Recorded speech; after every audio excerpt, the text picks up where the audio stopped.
Oke, cek. Baik, bismillahirrahmanirrahim. Assalamualaikum warahmatullahi wabarakatuh. Selamat siang teman-teman semua. Sehat semua? Gimana puasa lancar?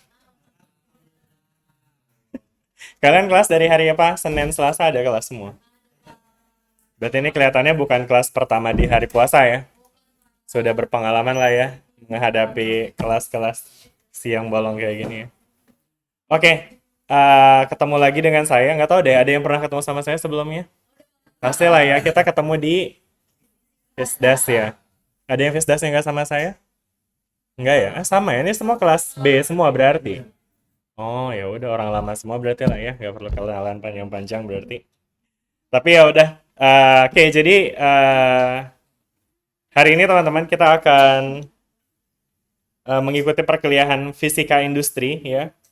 Dan fisika industri ini mungkin belum pernah teman-teman dengar sebelumnya di SMA karena mungkin memang topik ini bukan merupakan topik yang dipelajari di sekolah, betul ya? Ya, jadi di sini nanti teman-teman untuk fisika industri itu nanti teman-teman akan mempelajari banyak hal.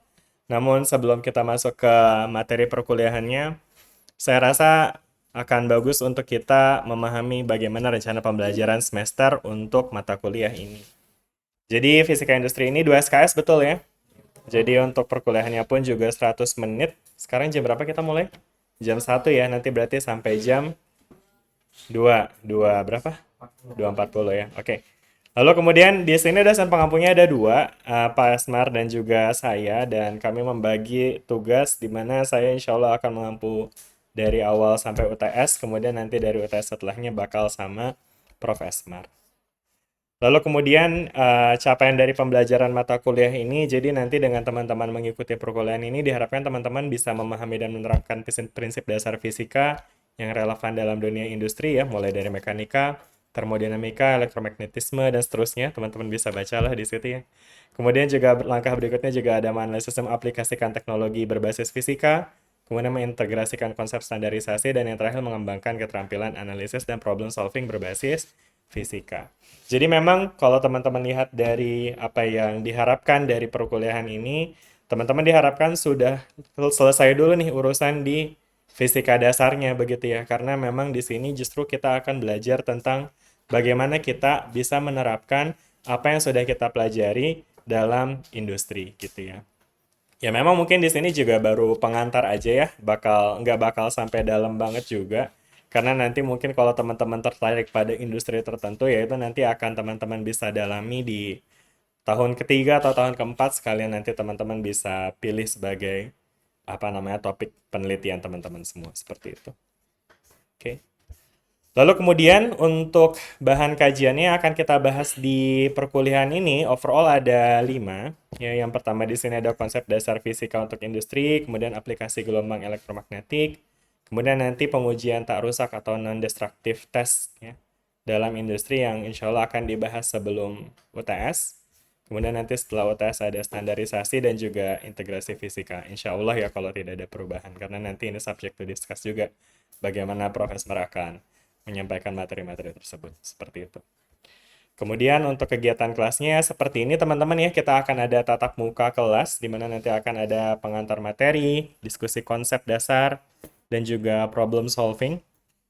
Dan kemudian nanti, cuman mungkin nanti akan sedikit berbeda dengan perkuliahan yang kita pernah ikuti di fisika dasar ya. Kalau di fisika dasar kan kita pure belajar konsep kayaknya ya. Konsep, soal gitu aja ya kan. Nah, nanti di sini akan ada studi kasus dan juga presentasi dan diskusi begitu. Jadi memang mungkin saya bisa bilang setengah dari perkuliahan ini nanti akan ada presentasi ya yang akan teman-teman paparkan ya terkait topik-topik yang nanti akan kita coba bagi-bagi. Kemudian nanti mungkin di akhir semester akan ada proyek. Nah, namun proyeknya apa nanti mungkin akan kita coba lihat ya seiring perkembangan waktu. Kemudian yang berikutnya ini ada komponen dan proporsi penilaian teman-teman ya. Jadi nanti seperti teman-teman lihat mungkin bedanya dengan fisika dasar kemarin yang lebih berat ke tes di UTS dan UAS-nya ya. Seperti teman-teman lihat di sini untuk UTS dan UAS ini bobotnya hanya 20% ya.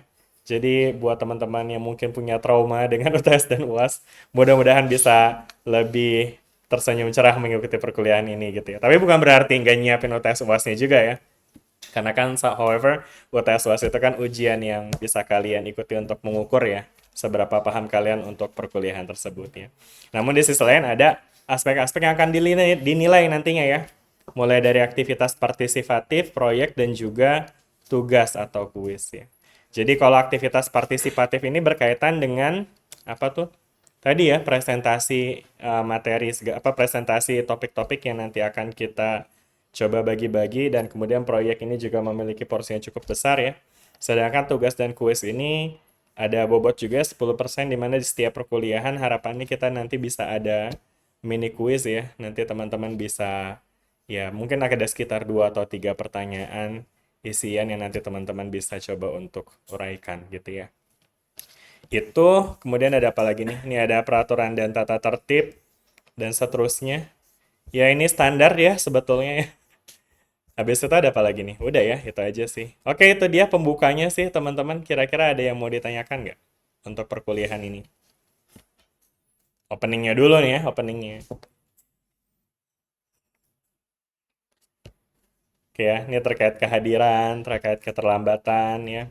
Mohon diperhatikan ya. Terus kemudian ada tugas dan ujian juga. Kemudian di sini juga ada aktivitas partisipatif yang tadi ya.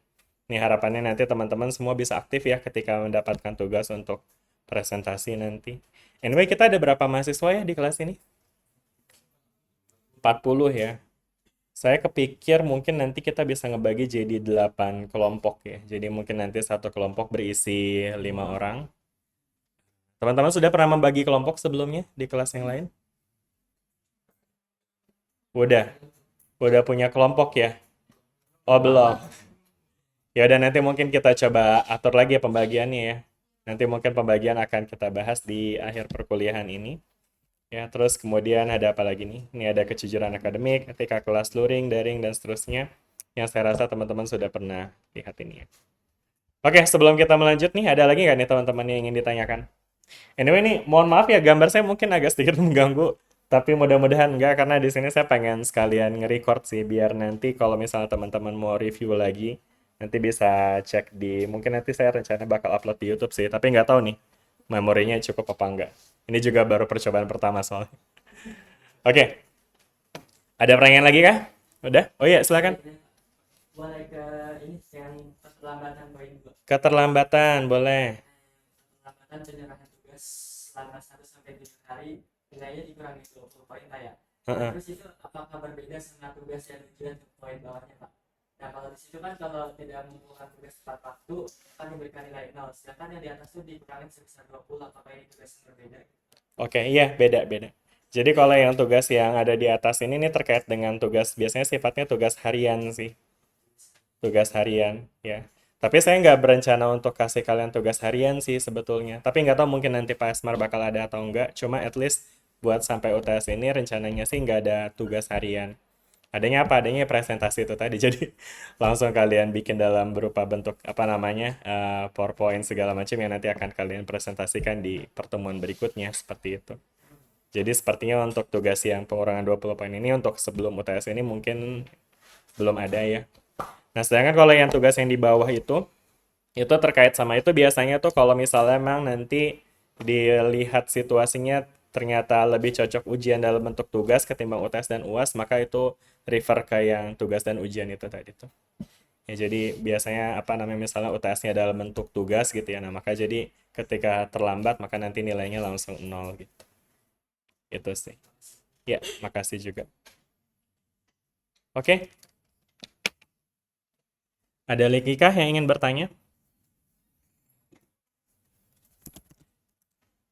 Saya pengen daftar hadirnya deh, kayaknya ada di sini mestinya ya.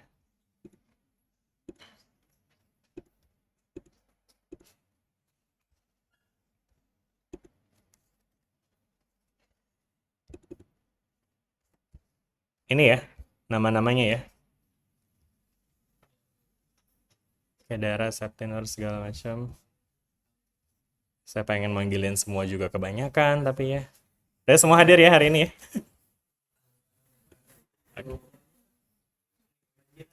Oh, ada yang kebanjiran. Ya ampun, rumahnya di mana? Siapa yang kebanjiran? Givari. Sama siapa? Profito. Alvito. Oh, oke. Pada di mana rumahnya? Bekasi kali ya? Iya, iya.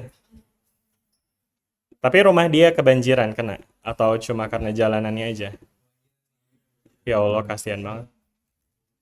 Tapi dianya baik-baik aja sama keluarganya. Alhamdulillah. Berapa orang yang di Bekasi? Tadi cuma Alvito doang. Oh, sama Givari juga. Oke, oke.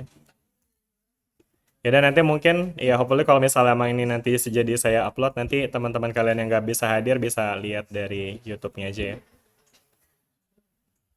Oke, baik. Udah ya teman-teman ya, untuk peraturan dan tata tertib ada yang ingin ditanyakan? Aman ya, mudah-mudahan.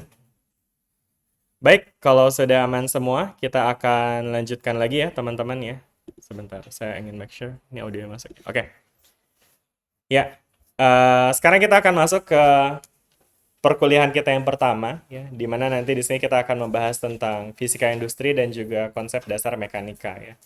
Jadi kalau teman-teman lihat lagi di bagian atas tadi, ya jadi untuk di pekan awal perkuliahan ini kita akan membahas tentang konsep dasar fisika untuk industri ya. Dan nanti di sini kita akan membahas beberapa ruang lingkup dalam fisika yang bisa diterapkan dalam industri ya. Overall kita bisa bagi jadi ada 4, ya ada mekanika, kemudian thermal, ya termofisika, fisika panas, kemudian elektromagnetisme dan juga gelombang elektromagnetik. Jadi ada 4 ini yang akan kita coba diskusikan dan sama satu nanti ada topik yang tematik yaitu tentang pengujian tes rusak. Dan hari ini kita akan membahas yang pertama nih teman-teman tentang bagaimana penerapan prinsip-prinsip mekanika pada fisika industri, pada dunia industri, gitu. Oke, jadi harapannya nanti dengan teman-teman mengikuti perkelahian ini dengan baik, nanti teman-teman bisa mampu untuk menjelaskan konsep fisika industri dan perannya dalam teknologi industri, kemudian memahami konsep dasar mekanika yang meliputi gaya, momentum, dan energi, dan juga menghubungkan konsep mekanika dengan aplikasi nyata di industri. Gitu. Nah, namun sebelum kita lebih lanjut, kita coba diskusi dulu nih ya. Tentu teman-teman udah nggak lazim dong ya dengan istilah fisika. Sama industri pernah dengar lah ya. Nah, sekarang kalau fisika industri berarti kalau dengar kata fisika industri, teman-teman kepikiran apa nih? Penerapan fisika di industri. Oke, boleh kita catat nih ya. Bentar, ini tebal banget lagi. Ya, jadi katanya Peter ya. Penerapan fisika di dunia industri. Oke, makasih Peter. Ada yang lain? Ini tulisannya jelek banget ya. Tapi kebaca kan ya? Ya, saya lebih bagus nulis rumus daripada kalimat. So. Mau lihat rumus aja, Pak? Langsung ya kita nurunin. Jangan. Ntar aja. Oke. Ya, makasih Peter ya. Katanya penerapan fisika di dunia industri. Yang lain? Dari tim B? Oke, cerdas cermat ini lagi nih. Iya, nggak apa-apa. Silakan. Coba dari sebelah sini. Ada tanggapan nggak? Apa itu fisika industri? Iya, itu benar-benar itu. Mm-mm. Penerapan konsep fisika dalam nggak apa dalam apa dalam lingkungan industri bagus sekali ya. Oke, industri ya. Ya emang kalau emang ternyata definisi teman-teman berputar di sini-sini semua ya berarti emang kayaknya emang kita udah mufakat ya dengan definisi ini ya bahwa memang fisika industri itu adalah ya nanti kita akan ngobrol banyak tentang bagaimana fisika itu bisa diterapkan di dunia industri. Oke. Nah, cuma pertanyaan lebih lanjutnya adalah kenapa sih kita harus menerapkan fisika di dunia industri? Kira-kira kenapa ya, teman-teman?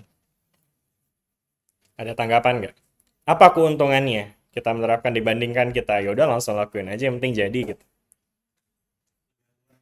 Lebih akurat gitu ya.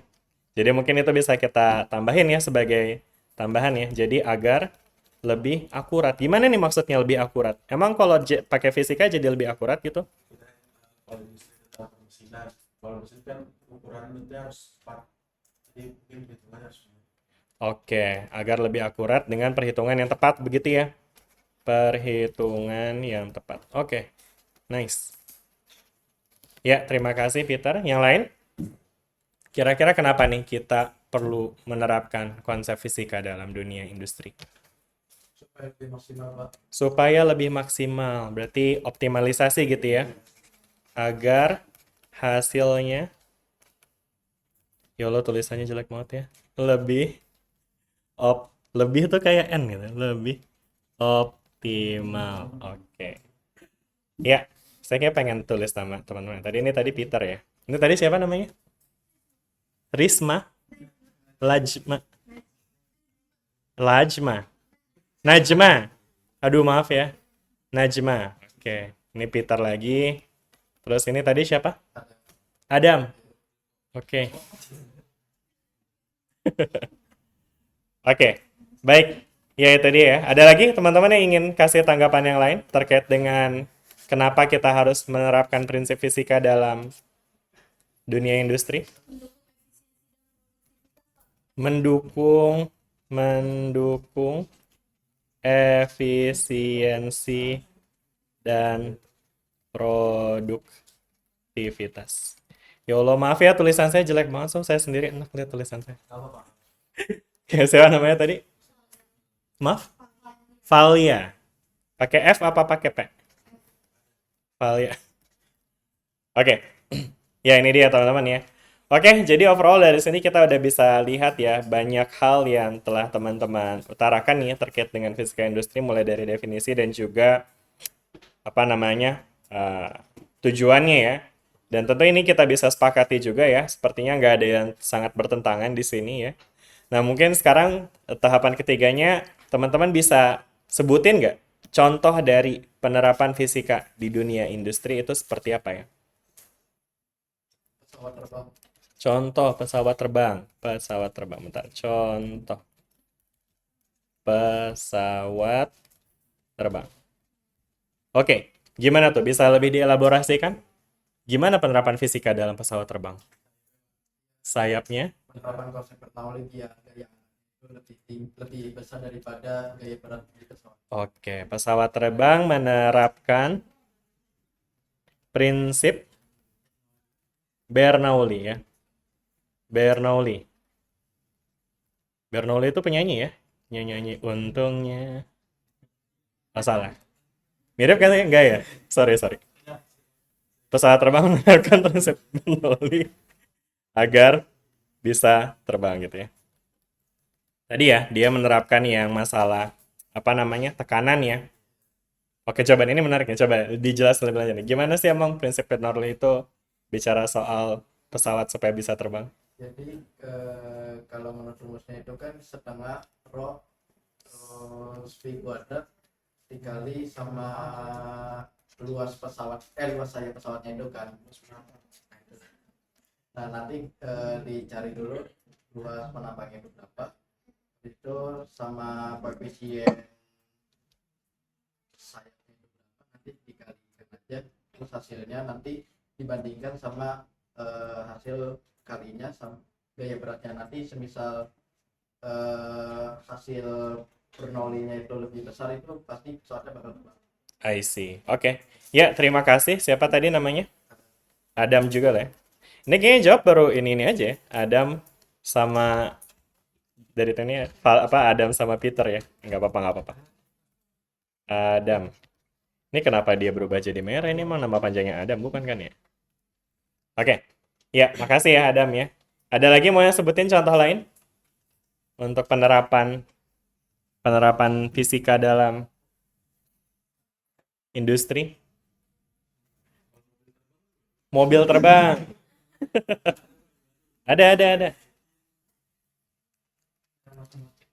Itu bukan Magnum Saber bukan? Ya tahu nggak sih Magnum Saber? Kalian nonton itu nggak sih Tamiya? Go. Magnum Saber kan dia mobilnya terbang itu kan? Kayak gitu kan maksudnya? Bukan ya? Oke. Ini kok mati? Kenapa nih? kita ribet sih. Beda. Oke, sambil dihidupin. Oke, gimana tadi jadinya? Gimana tuh penerapannya di mobil terbang? Mm-mm. Jalan dulu tapi langsung naik ke atas. Hmm, kayak helikopter gitu ya. Kayak drone berarti ya. Oke, iya iya iya, menarik menarik tuh. Ya, ya, ya tentu di situ dia juga menerapkan prinsip mekanika juga ya atau fisika ya, karena tentunya untuk bisa terbang dia harus menghasilkan gaya angkat yang lebih tinggi daripada gaya beratnya ya, seperti tadi juga di prinsip Bernoulli. Oke, baik, terima kasih banyak ya teman-teman semua untuk masukan-masukannya ya. Jadi tadi ya teman-teman sudah sebutkan bahwa intinya fisika industri itu memang merupakan penerapan dari fisika ya dalam sistem industri dan tujuannya adalah tadi ya disebut ya untuk meningkatkan atau mengoptimalkan hasilnya ya atau mendukung efisiensi. Kemudian juga untuk inovasi teknologi juga tentunya. Ini inovasi tuh yang mana maksudnya ya? Tadi nih mobil terbang ya. Kayak belum ada kan sebelumnya ya. Mungkin tapi sekarang kayak agak jarang ya, tapi entah mungkin 10-20 tahun lagi bisa jadi ada. Ya kan ya? Ya apalagi kalau lagi banjir gini ya, pakai mobil terbang kayaknya mah enak ya. Nggak perlu takut banjir lagi gitu ya. Ya jadi tadi ya, jadi mengoptimalkan hasil, betul ya. Kemudian yang kedua juga inovasi seperti yang tadi disebutkin contohnya sama Peter, benar. Dan satu lagi di sini ada aspek lagi nih sebenarnya yaitu keselamatan kerja teman-teman ya. Jadi dengan menerapkan fisika dalam dunia industri, kita juga bisa menghasilkan, ya tadi mungkin ini kaitannya dengan hitungan yang presisi ya, yang akurat ya, sehingga ketika kita menerapkan hitungan yang akurat, maka keselamatan kerja pun bisa ditingkatkan juga gitu ya. Ya sederhananya mungkin kayak apa misalnya, teman-teman lagi apa misalnya, lagi ngegergaji sesuatu gitu ya pakai gerinda yang muter gitu kan.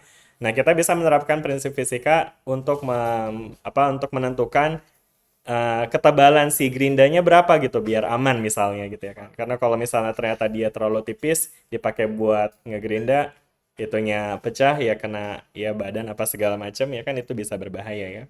Ya jadi ya ada banyak hal yang bisa kita dapatkan ya manfaatnya, benefitnya ketika kita menerapkan fisika industri dalam fisika dalam sistem industri begitu ya. Oke. Nah, jadi tadi ya teman-teman ya kita tadi udah diskusi soal peran fisika dalam industri juga ya.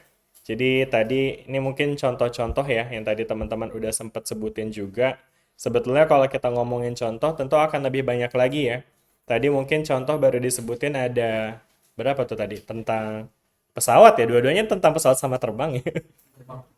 Mobil terbang sama pesawat terbang ya. Cuma nggak hanya terkait dengan hal-hal yang terbang ya teman-teman ya. Fisika industri prinsip fisika juga bisa diterapkan dalam hal lainnya kayak katakanlah untuk yang tadi misalnya untuk menunjang proses produksi. Nah, kita bisa menerapkan fisika untuk mengontrol suhu, mengatur aliran fluida, bahkan untuk menentukan getaran mesin kayak gitu ya. Ini aliran fluida ini salah satu bentuk umumnya ya dari yang tadi tuh si pesawat terbang ya kan. Karena sebetulnya teman-teman bisa bayangin pesawat itu terbang kan sebenarnya bukan karena massa jenisnya lebih ringan ya. Beda dengan balon udara. Kalau balon udara dia terbang gara-gara di dalamnya ada gasnya ya yang lebih ringan daripada udara di sekelilingnya gitu ya sehingga ketika dia lebih ringan dia bisa mengangkut benda yang ada di bawahnya juga gitu ya sehingga terbanglah dia gitu ya. Jadi pakai prinsip gaya angkatnya Archimedes ya. Nah, cuma kalau untuk pesawat terbang ya kan itu dia sebetulnya menerapkan fluida mengalir ya. Makanya pakainya prinsip Bernoulli tadi disebutkan sama Adam tuh. Ya karena di pesawat terbang itu dia memanfaatkan aliran fluida yang mengalir di bagian atas sayap dan juga di bawah sayap begitu ya. Ini Adam kalau saya salah mohon dikoreksi ya. Ya jadi di sini ada dua aliran sebetulnya teman-teman ya. Ada aliran yang lewat atas sayap dan juga ada aliran yang melewati bagian bawah sayap. Dan triknya adalah untuk menghasilkan untuk setiap aliran fluida ini nanti akan ada tekanannya ya. Jadi ada tekanan di bawah sama tekanan di atas gitu ya. Saya ngomong di atas tapi nulisnya di bawah ya. Tekanan di atas dan juga tekanan di bawah. Yang ekspektasinya kita ingin supaya tekanan di bawahnya yang lebih tinggi ya. Nah, gimana caranya supaya tekanan di bawah lebih tinggi? Maka berdasarkan prinsip Bernoulli, agar tekanan yang di atas di bawah lebih tinggi, maka dia harus mengalir dengan lebih lambat gitu teman-temannya. Makanya jadi desainnya itu kita bisa buat pesawat dengan panjang lintasan yang lebih pendek ya di bawah ketimbang yang di atas gitu ya. Karena seperti teman-teman tahu jarak tempuh kan sebanding dengan kecepatannya. Makin panjang jarak tempuh dengan waktu yang sama, maka makin besar juga kecepatannya. Pada kasus ini kecepatan di atas lebih tinggi ya, sehingga tekanan di atas lebih rendah, sehingga ini memungkinkan secara total tekanannya akan menghasilkan tekanan ke atas ya. Dan akhirnya ya dia bisa terangkat gitu ya. Tentunya kita pengen juga tekanannya ini lebih menghasilkan gaya angkat yang lebih tinggi daripada gaya gravitasinya ya, supaya dia bisa take off gitu ya. Tapi kalau misalnya pengen terbang lurus ya dia harus sama dengan gaya gravitasinya gitu ya. Ya kayak gitu ya kurang lebih teman-teman ya dari aliran fluida. Terus getaran mesin itu yang tadi mungkin saya kasih contoh juga ya. Gimana pun kita bisa lihat bahwa suatu material itu, ketahanan material itu juga bisa ditentukan oleh gravitasi, getaran ya. Tadi siapa tadi ngomongin mesin? Peter lagi juga ya? Iya, jadi mesin itu secara presisi harus diukur dalam banyak hal ya. Mulai dari gaya geraknya dia hingga getaran-getarannya dia gitu ya. Karena kalau misalnya getarannya itu menghasilkan frekuensi yang mampu untuk melemahkan bautnya misalnya, ya itu tentu akan membahayakan gitu ya. Karena nanti bisa jadi nggak rigid gitu ya, nggak solid mesin. Dan seterusnya itu ya teman-teman ya. Ya, ini berikutnya ada mengembangkan teknologi sensor ya, pengukuran tekanan, suhu, analisis spektrum, mengembangkan material dan nanoteknologi. Nah, ini juga lagi hype ya sekarang teman-teman, pengembangan nanoteknologi ya.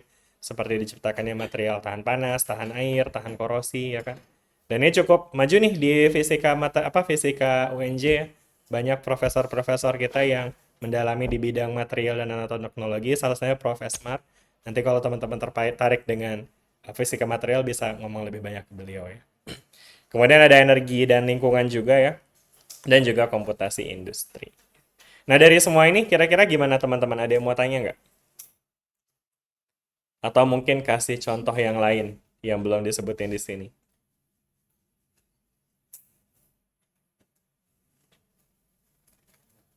Udah, oke. Udah ya.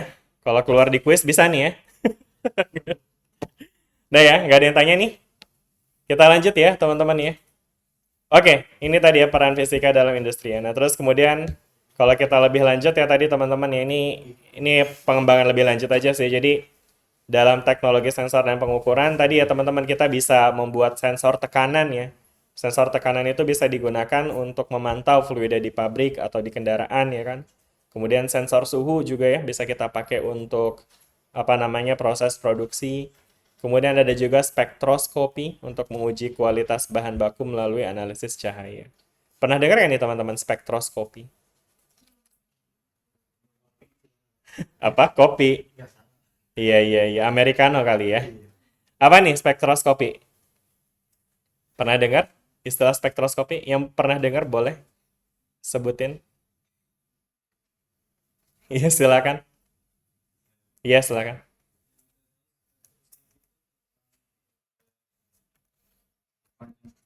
Jadi bisa kayak langit itu biru dan teman-temannya jadi gitu di alat. Mm-mm. Metode untuk menguraikan cahaya berarti kali ya. Tadi siapa namanya? Zakwan. Zakwan bilang metode untuk menguraikan cahaya seperti pelangi gitu ya. Makanya itu ada gambar pelanginya gitu ya. Oke. Ya, makasih banyak ya Zakwan ya. Ya, bentar. Zakwan tuh depannya ada D-nya nggak sih? Nggak ada. Zakwan aja gini ya. Oke. Ya.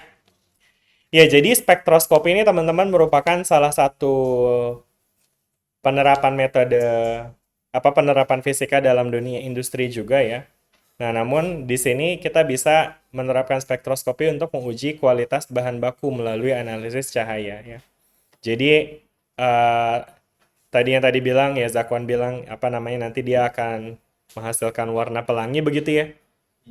Mungkin bisa dijelasin lebih spesifik ya, gimana sih cara menghasilkan pelangi dari suatu cahaya? Di video itu. Gimana? Udah berapa tahun yang lalu? Yang lain mungkin ada yang pernah lihat eksperimennya nggak? Menghasilkan pelangi dari cahaya. Gimana caranya? Dari apa? Gucci.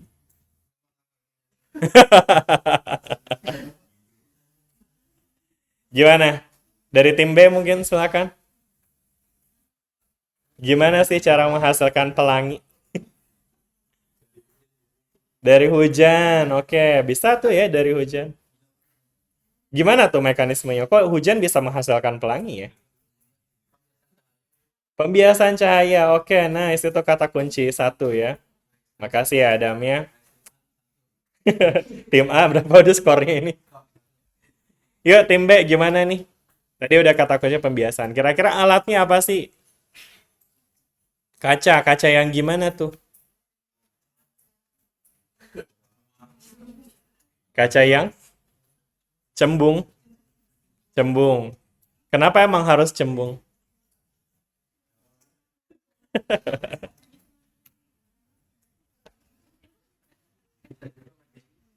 Pakai CD? Bisa, bisa. Kayak gitu. Ini teman-teman, kita bisa menguraikan cahaya dengan menggunakan salah satunya adalah prisma ya teman-teman ya. Jadi bukan lensa cembung ya, tapi apa namanya ini tadi? Prisma, betul ya. Kayak apa? Filoid? Apa itu filoid? Apa sih? Nggak ngerti nih. Oke.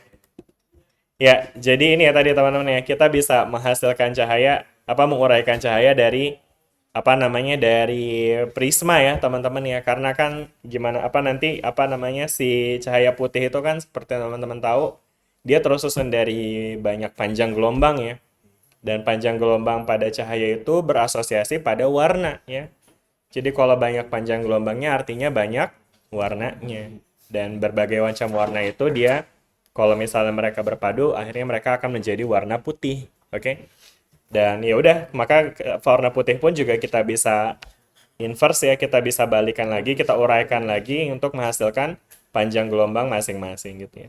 Dan tentu ini berkaitan sama pembiasan tadi. Siapa yang jawab pembiasan? Oh, ada lagi ya? Perasaan tadi yang di sana. Oh, yang di sana jawabnya kaca cembung ya. Iya, iya, iya, iya, kayak ikan ya. Sorry. Oke, jadi ya udah lah ya. Ada udah nggak saya tulis lagi, udah ada namanya di sini tadi. Oke, ya jadi seperti yang teman-teman tahu ya, apa namanya setiap cahaya itu kan mengalami pembiasan pada sudut yang berbeda ya. Maka ketika kita taruh di prisma seperti ini, sudut biasnya nanti masing-masing kan berbeda, maka nanti akan menghasilkan cahaya yang terurai gitu ya kan. Nah, tapi pertanyaannya adalah ini tadi teman-teman lihat di sini penerapannya adalah spektroskopi untuk uji kualitas bahan baku melalui analisis cahaya ya. Nah, ini kira-kira gimana nih teman-teman? Cara kerjanya. Gimana cahaya bisa menguji kualitas dari suatu bahan baku? Disenterin. Gimana nih kira-kira? Ditimbulkan Dilihat dari cahaya yang ditimbulkan. Gimana nih maksudnya? bahannya misalkan panas, terus nanti misal cahayanya nyerap buat mata gitu atau memantulkan warna apa gitu. Mm-mm. Oke, berarti yang diserap atau yang dipantulkan begitu ya? Oke, oke, oke. Yang lain gimana? Apa? Sama-sama aja. Siapa namanya nih? Namanya sama juga. Namanya Zakwan juga. Oke ya. Gitu ya. Mungkin saya agak kalau tidak mungkin katanya tangan panas ya. Mungkin bisa juga kalau tangan panas itu Sebentar. Udah? Oke. Apa alarm buka puasa ya? Nggak mungkin ya baru jam segini ya. Gimana? Maaf, maaf. Adam, lanjut Adam. tahan panasnya itu mungkin dari titik didih ya. Kalau misalkan tahan di suhu tinggi biasanya itu bahan baku misalkan besi itu nanti di suhu tinggi itu biasanya warna kuning atau kuning keputih-putihan gitu. Kalau misalkan di suhu rendah biasanya merah ke jingga gitu. I see, oke. Ya, makasih ya Adam ya.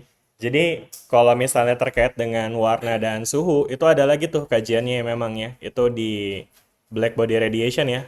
apa namanya, radiasi benda hitam ya.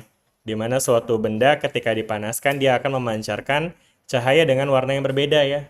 Bener kan? Ya kan? Kayak misalnya benda yang lebih dingin mereka cenderung berwarna yang lebih merah ya. Kalau misalnya lebih panas mungkin dia nanti akan ke orange, putih, bahkan ya, kuning, putih, bahkan bisa sampai ke arah biru malahan. Ya, makanya api biru mungkin lebih panas daripada enggak deh, kalau api lebih ke kimianya juga ya. Ya cuma kenapa? Apa gimana? Oli jadi pelangi? Oh iya, oli jadi pelangi. Oh iya ya. Nah, kalau itu namanya ini, itu namanya fenomenanya itu interferensi lapisan tipis. Banyak sih. Itu tapi ada kok di materi SMA juga apa emang nggak belum belajar itu ya? Dispersi apa namanya interferensi celah apa interferensi lapisan tipis. Thin film interference. Iya. Saya kalau ditanya panjang ntar jawabnya. Ya udahlah. Ya tapi anyway ini sebenarnya juga saya ngerasa ini makin off deh kayaknya. Karena maksudnya harusnya topik kita hari ini tuh lebih fokus ke mekanika nih teman-teman. Sedangkan kalau ngomongin soal spektroskopi, sifat cahaya, itu masuknya ke gelombang elektromagnetik yang akan kita bahas di pertemuan ke berapa? 6 atau 7 nanti ya, mendekati UTS. Ya jadi mungkin ini pertanyaan-pertanyaan tadi kita simpan dulu ya teman-teman ya tentang bagaimana cara kerja spektroskopi untuk melihat kualitas bahan baku dan seterusnya. Tapi kalau teman-teman mau coba untuk cari tahu jawabannya sendiri nih boleh banget ya. Oke, kita lanjut ya teman-teman ya. Jadi tadi ya seperti yang kita bahas di awal bahwa di materi UTS kita sebelum UTS ini kita akan membahas fisika industri dalam ruang lingkup ada 4 ini ya. Ada ruang lingkup mekanika, termodinamika, elektromagnetisme dan juga gelombang elektromagnetik ya. Nah, jadi seperti apa nih contohnya? Ya ini contoh-contoh yang tadi sebenarnya teman-teman udah sempat sebutin juga ya. Dalam konteks mekanika kita punya mesin-mesin pabrik ya. Terus kemudian ada juga sistem konveyor. Sistem konveyor tuh pernah dengar nggak? Conveyor belt. Pernah dengar istilah conveyor belt? Conveyor. Pernah dengar nggak? Apa tuh? Kayak gimana tuh? Di Shopee. Kayak gimana tuh? Siapa namanya? Indra. Jagoan. Indra. Gimana Indra? Sistem konveyor tuh yang kayak apa sih? Yang ini Pak, yang ban berjalan. Ban berjalan. Ban Oke. Pak, karet jalan. Ini ban gitu ya. Ya, jadi itu loh, Pak. Terus dia jalan gitu ya, punya kaki. Sorry. Gimana? Iya, ada beltnya gitu ya. Tank. Nah, itu ya, kayak tank gitu ya. Oke. Nah, ini sering dipakai nih untuk kayak misalnya mungkin yang bisa dilihat sehari-hari kayak misal teman-teman ngambil bagasi di bandara gitu ya. Itu kan dia jalan ya. Jadi maksudnya nanti ini bisa ngegerakin benda di atas. Ini namanya conveyor belt nih ya guys. Jadi ini conveyor, sistem conveyor. Nah terus kalau yang warna birunya ini namanya ya sabuknya gitu ya.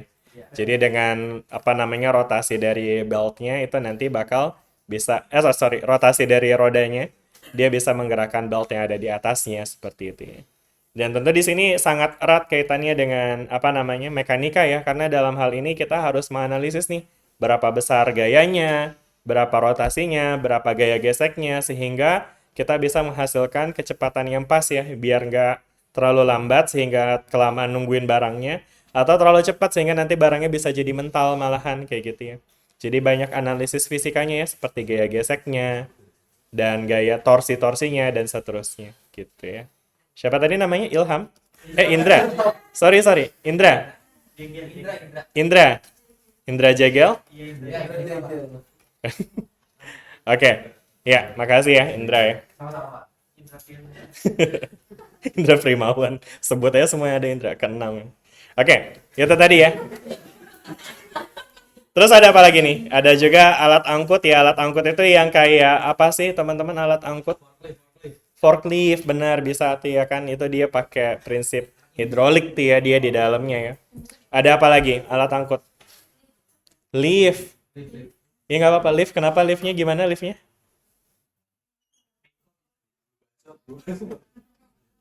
Gimana? Gimana lift cara kerja lift coba? Ini seneng nih hari ada jawaban dari tim B nih ya.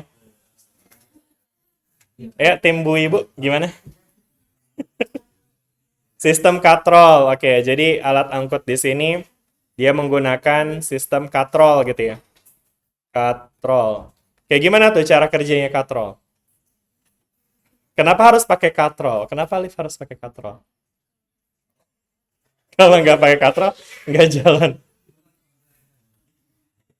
Ya, coba-coba. Yuk, dielaborasikan lagi. Sistem katrol. Kenapa kita harus pakai katrol untuk angkat lift? Nggak pakai logika aja, nggak apa-apa. Nggak ada rumusnya ini, nggak ada rumusnya. Nah, gimana? Naik turun. Karena naik turun. Terus emang kenapa kalau naik turun harus pakai katrol?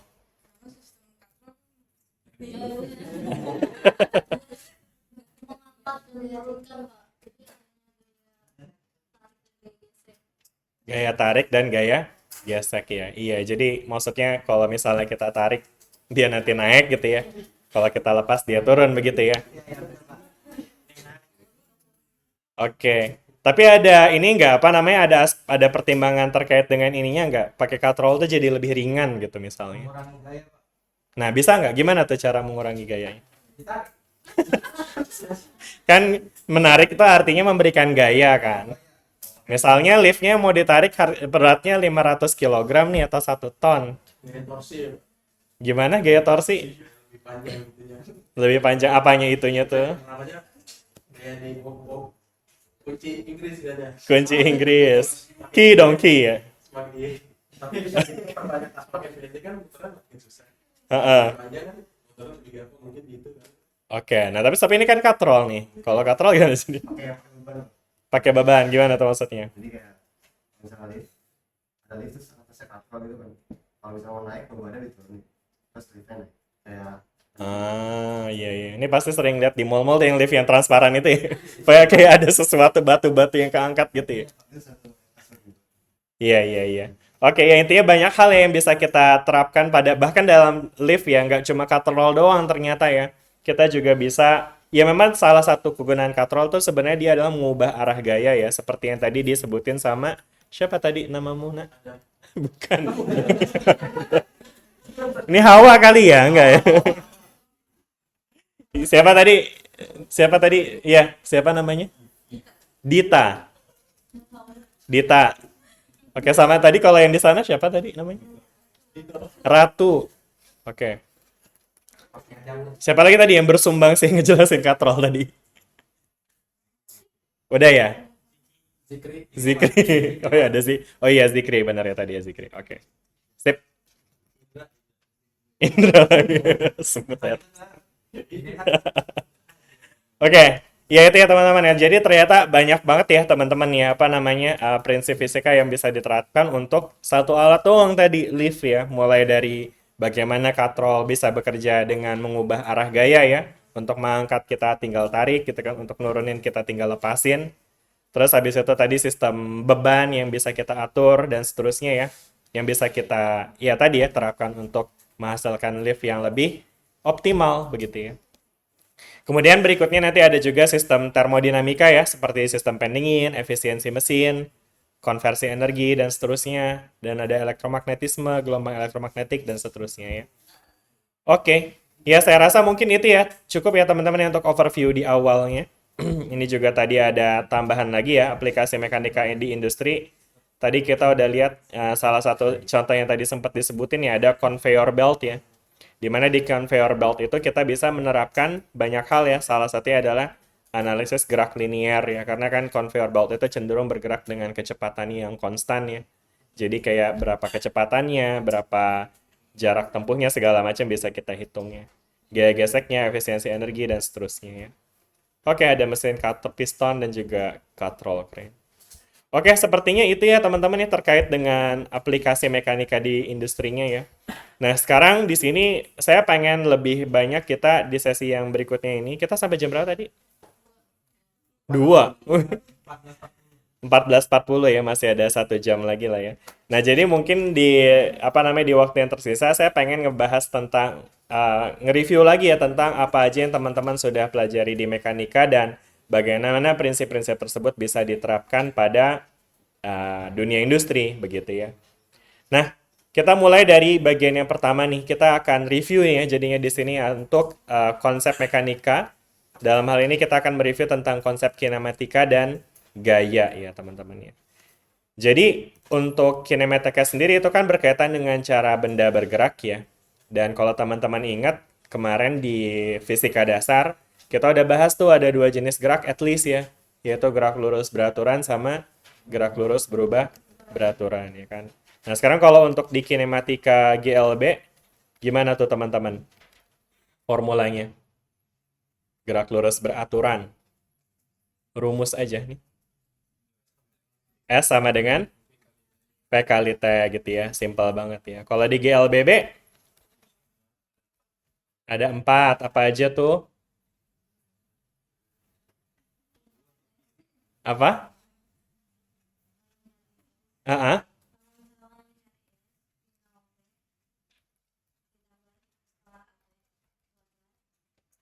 Oke.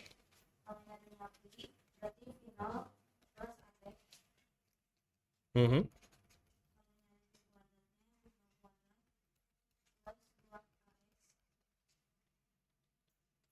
Kalau nyari S-nya PO Pino Putih dua dikali T. Oke, sip. Ya. Siapa namanya? Dara. Oke, ya makasih ya Dara ya. Oke, udah ya itu ya teman-teman ya. GLB, GLBB ya kan. Nah, cuma tentunya yang namanya gerak nggak cuma gerak lurus saja ya. Ada juga gerak melingkar terusnya ya kan. Kalau gerak melingkar tapi kita kemarin bahas nggak ya di FISDAS? Dibahas ya, gerak melingkar, melingkar. Sama Bu Umi ya kan. Nah, gimana tuh di gerak melingkar tuh? Persamaannya ada apa? At least kita bisa bagi jadi dua lagi ya. Ada gerak melingkar beraturan sama gerak melingkar berubah beraturan kan ya. Kayak gimana nih? Persamaannya apa? Theta sama dengan omega dikali T.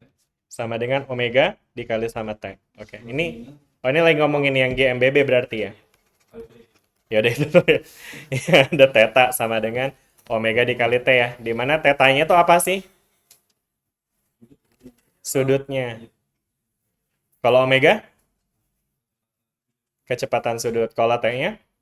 Waktu ya. Ya betul ya. Jadi ini tuh sebenarnya kalau kita lihat rumusnya tuh mirip ya teman-teman nih antara GLB dengan GLBB ya. Cuma bedanya kalau di GLB itu kan yang kita lihat adalah perpindahan secara linear ya, secara lurus. Kalau untuk yang GMB itu dia ya perpindahan sudut yang dilihat ya. Jadi apa ketika suatu benda bergerak melingkar, maka kita bisa ukur tuh berapa perpindahan sudutnya ya terhadap pusatnya seperti itu. Kemudian ada lagi omega ya, di mana omega itu adalah ukuran dari kecepatan sudut, perubahan sudut terhadap waktu ya. Makanya jadi karena omega sama dengan theta dibagi T, maka kita juga bisa tuliskan theta sama dengan omega dikali T ya. Dan kemudian untuk GMBB ya sama dengan GLB ya sebenarnya ya, cuma nanti kita ubah aja tuh ya konteksnya ya. Dimana nanti S dalam GLBB akan berubah jadi theta, terus tadi V-nya akan berubah jadi omega ya kan. Terus habis itu ada apa lagi? Ada percepatan juga ya, yang kita bisa ubah dalam konteks melingkar, dia akan menjadi percepatan sudut ya, alfa ya kan. Dan yang terakhir waktu ya kan, kalau waktu dalam konteks melingkar jadinya apa? Ya waktu juga ya. Waktu mau dia gerak lurus atau melingkar waktunya sama ya. Jadi di kedua rumus ini semua berubah kecuali T-nya begitu ya. Oke, sampai sini teman-teman clear nih dengan kinematikanya ya. Dan kemudian tadi ada juga yang sebutin gerak parabola ya. Nah, cuma parabola itu ya sebenarnya intinya adalah gabungan dari gerak lurus dan gerak GLB sama GLBB ya. Karena kalau teman-teman ingat lagi dalam analisis gerak, kita bisa bagi gerak menjadi gerak satu dimensi, gerak dua dimensi, dan gerak tiga dimensi ya. Gerak satu dimensi adalah ya gerak dalam satu lintasan aja. Sedangkan kalau dua dimensi, ya contohnya ya tadi gerak parabola ya. Karena dalam gerak parabola, misalnya teman-teman lempar nih benda ke sana gitu ya kan. Nah dia bergerak ke sana tuh apa? Kiri apa kanan? Dia bergerak ke kiri ya, kirinya kalian, sekaligus ke atas gitu ya. Makanya lintasannya akan jadi seperti ini ya. Ada efek gitu ya lagi ngelempar ya. Iya begitu ya. Oke. Jelas ya teman-teman ya sampai sini ya. ya, dan seterusnya lah nanti bisa kita apa namanya teman-teman recall lagi dan saya rasa ini mestinya udah aman lah ya buat apa namanya si fisika dasar ini. Nah, itu tentang kinematikanya nih ya. Nah, sedangkan untuk gaya gimana nih teman-teman? Kalau gaya itu apa sih teman-teman? Gaya F sama dengan M kali A. Mungkin sebelumnya gaya itu sendiri itu apa sih? Kita coba review lagi ya. Apa itu gaya?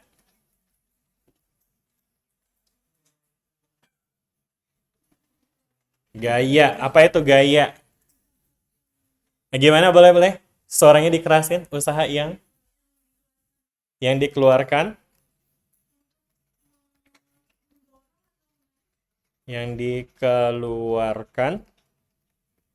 untuk mendorong, mendorong atau menarik. Gimana? Ngobrol sama saya? Gimana?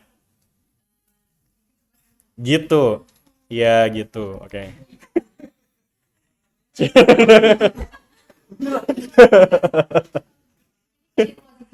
posisi B gitu. Dia mendorong, jadi dia ngambil di posisi A. Mendorong dari posisi A ke posisi B. Oke. Mendorong dari A ke B gitu. Oke. Membuat benda berpindah. Oke. Bentar satu-satu nih tadi siapa namanya? Yang ini tadi. Najma. Iya, Najma lagi nih ya. Najma. Oke, yang ini tadi siapa? Arifa. Ada. Arifa, benar ya, Arifa. Terus tadi siapa tadi yang disebut membuat berpindah? Siapa benar tadi? Indra. Iya, tadi membuat benda berpindah gitu ya. Membuat membuat Indra tuh aja nih. Membuat benda berpindah katanya ya. Indra. Oke. Siap. Oke, ada lagi nggak nih yang punya tanggapan lain? Perubahan bentuk, kayak gimana tuh maksudnya? Perubahan, bentar, coba. Bisa dielaborasikan maksudnya gimana nih perubahan bentuk? Pas lagi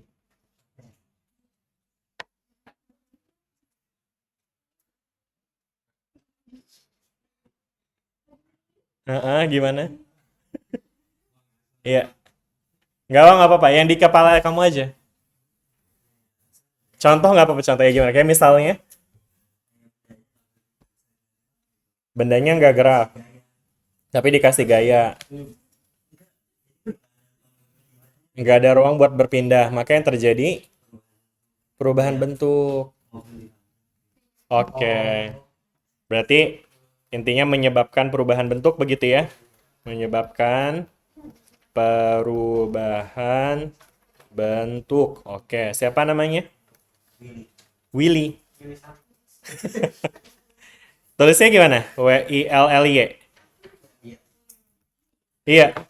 Benar nih. Iya aja. Yang mana? W-I-L-I. Oh, oke. Oke. Ya. Oke. Ya, makasih ya teman-teman ya. Cuma ya saya melihat sebetulnya mungkin yang teman-teman jelaskan itu masih belum mendefinisikan gaya itu sendiri. Ya teman-teman ya. kalau misalnya ada gayanya nggak, misalnya kayak di kayak persegi kotak gitu. Terus misalnya ada yang dorong dari kanan 5, dari kiri 5, itu kan nggak gerak. Betul. Itu disebut gaya. Nah, menurut kamu gimana? Jadi biasanya kan besaran yang biasa. Jadi yang gaya yang disebut gaya itu yang mana berarti? Nah, ini kan menurut saya.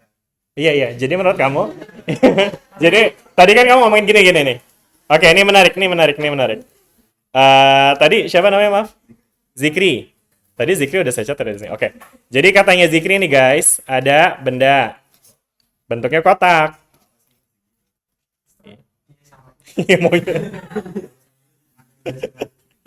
Terus? Terus? kiri 5. Oke. Pertanyaan kamu adalah ini disebut gaya atau tidak gitu ya. Nah, tapi yang disebut gaya itu sendiri yang mana nih jadinya? Banyak yang bilang gaya itu kan berpindah. Heeh. Nah, tapi tadi saya bilang nih belum tepat definisinya. Jadi bisa jadi definisi kamu yang tepat nih. Jadi menurut kamu gimana emang gaya itu apa? Besaran yang dihasilkan oleh usaha. Besaran yang dihasilkan oleh Jadi apapun usaha. usahanya, Apapun usahanya tetap disebut gaya. Tapi harus berusaha untuk menghasilkan gaya berarti. Kalau gaya berat gimana? Kita harus berusaha untuk menghasilkan berat nggak? Gaya berat. Iya, iya. Oke, ya, makasih banyak ya Willy ya. Oke, baik. Willy. Zikri ya, maaf, maaf, maaf. Ini Willy mengalihkan dunia ini ya. Zikri ya. Oke, iya. Jadi dari yang saya lihat di sini, ini kelihatannya teman-teman banyakan lebih ngomongin soal hal yang berkaitan dengan gaya, bukan gayanya itu sendiri. Gaya bisa menyebabkan perpindahan, benar ya. Gaya bisa menghasilkan usaha, benar. Gaya dihasilkan oleh usaha, benar ya. Gaya menyebabkan perubahan bentuk, iya benar. Gaya juga bisa menyebabkan benda nggak berpindah, betul. Kayak yang tadi disebut sama Zikri. Nah, tapi gayanya sendiri apa? Itu tadi teman-teman belum menjelaskan sebetulnya ya. Nah, jadi apa penjelasan dari gaya? Gaya itu sebenarnya sesimpel tarikan atau dorongan. Gitu doang udah. Ini namanya gaya ya. Ya teman-teman ya. Jadi maksudnya don't overcomplicate yourself ya guys. Jadi apa namanya? Dan ini sebagai apa namanya? Mahasiswa fisika, jangan sampai teman-teman nggak bisa ngebedain apa itu gaya dan apa yang dihasilkan oleh gaya gitu. Apa yang berhubungan dengan gaya gitu ya. Jadi gaya itu adalah apa tadi? Iya udah kayak gitu aja gitu ya kan. Kayak misalnya teman-teman punya apa namanya buku di depan teman-teman terus teman-teman dorong ya kan ya berarti artinya teman-teman memberikan gaya ya karena teman-teman memberikan dorongan berarti ya gaya adalah dorongan kayak gitu ya kan. Nah yang tadi dijelasin sama Zikri nih tadi ini udah dia sebutin gaya berkali-kali ya kan ada gaya di sebelah kanan ada gaya di sebelah kiri nah ini disebut gaya apa bukan padahal dari awal udah nyebut ini gaya. Iya. Iya, nah itu dia. Nah, mungkin kalau kita ngomongin usaha, nah itu beda cerita tuh ya. Nah, tapi pastikan teman-teman bisa membedakan antara gaya dan usaha, ya kan? Gaya itu ya sesederhana tadi ya, tarikan atau dorongan ya. Perkara dia nanti akan pindah atau enggak ya itu perkara lain gitu ya. Karena ya gaya itu bisa menyebabkan benda berpindah, bisa juga enggak. Gaya bisa menyebabkan berubah bentuk, bisa juga enggak, ya kan? Dan seterusnya lah yang lainnya pokoknya banyak ya tapi sederhana intinya gaya tuh seperti itu ya contoh lainnya kayak gaya bisa menyebabkan benda muter juga bisa tuh ya kan tapi bisa juga enggak kayak gitu ya jadi ya apa namanya hal yang dihasilkan oleh gaya itu bukan gayanya gitu ya tapi gayanya sendiri ya tadi tarikan atau dorongannya jelas nggak nih sampai sini teman-teman jelas ya terus habis itu ya udah tadi ya kan simbolnya F ya kan satuannya itu adalah Newton. Dan kemudian kalau teman-teman ingat lagi dalam fisika kita bisa bedakan dua jenis besaran ya. Ada besaran skalar dan besaran apa bedanya? Oke, kalau skalar nggak ada. Terus adanya apa kalau skalar? Nilainya aja, betul ya. Contohnya apa? Contoh besaran skalar? Massa. Massa. Massa. Oke, terus apa lagi? Panjang. Apalagi? Waktu. Kalau contoh besaran vektor? Perpindahan. Percepatan. Gaya. Momentum. Tekanan. Kenapa tekanan itu vektor? Karena ada arahnya ya. Tekanan sama kiri gitu ya. Enggak lucu ya. Sorry. Aduh. Enggak, teman-teman ya. Tekanan itu bukan ya. Tekanan itu bukan vektor ya. Tekanan itu skalar karena dia ke segala arah dia menekannya ya. Oke? Udah ya, teman-teman. Itu review aja ya. Nanti teman-teman tolong cek lagi ya. Pastikan teman-teman bisa nih membedakan mana gaya, mana waduh apa tuh? Mana gaya, mana usaha ya kan, mana energi dan seterusnya ya kan. Oke? Sampai sini jelas nih ya. Tadi jadi gaya itu tapi sederhananya tadi nih ya teman-teman ya. Tarikan atau dorongannya. Nah, terus kemudian ya udah dengan menerapkan prinsip gaya teman-teman ya dengan ya ada satu hukum ya yang menjelaskan kaidah-kaidah tentang gaya yang disebut hukum apa? Hukum Newton, betul ya. Ada berapa hukum Newton? Ada 3. Boleh recall teman-teman? Hukum Newton yang pertama apa? Boleh nggak kalau ada yang mau jawab, angkat tangan dulu. Hukum Newton 1. Kelembaban. Kelembaban. Bukan kelembaban. Bukan lembab, lembab mah basah.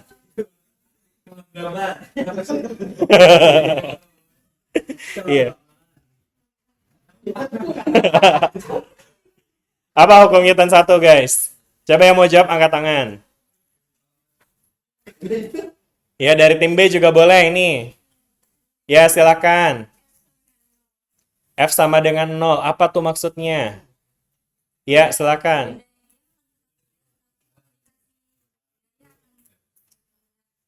Iya, oke deh. Ya, itu betul ya. Tadi siapa namanya? Bentar, ini saya taruh di mana? Ini masih di review gaya ya berarti ya tadi ya. Ada yang namanya hukum Newton. Tadi dijelaskan untuk hukum Newton yang pertama, F sama dengan 0. Siapa? Bazlina ya. Bazlina. Nah, terus habis itu ditambahin nih penjelasan. Tadi katanya F sama dengan 0 itu artinya gimana tadi? Boleh diulang? Benda diam akan tetap diam. Oke. Jika Diberikan gaya, dia akan bergerak.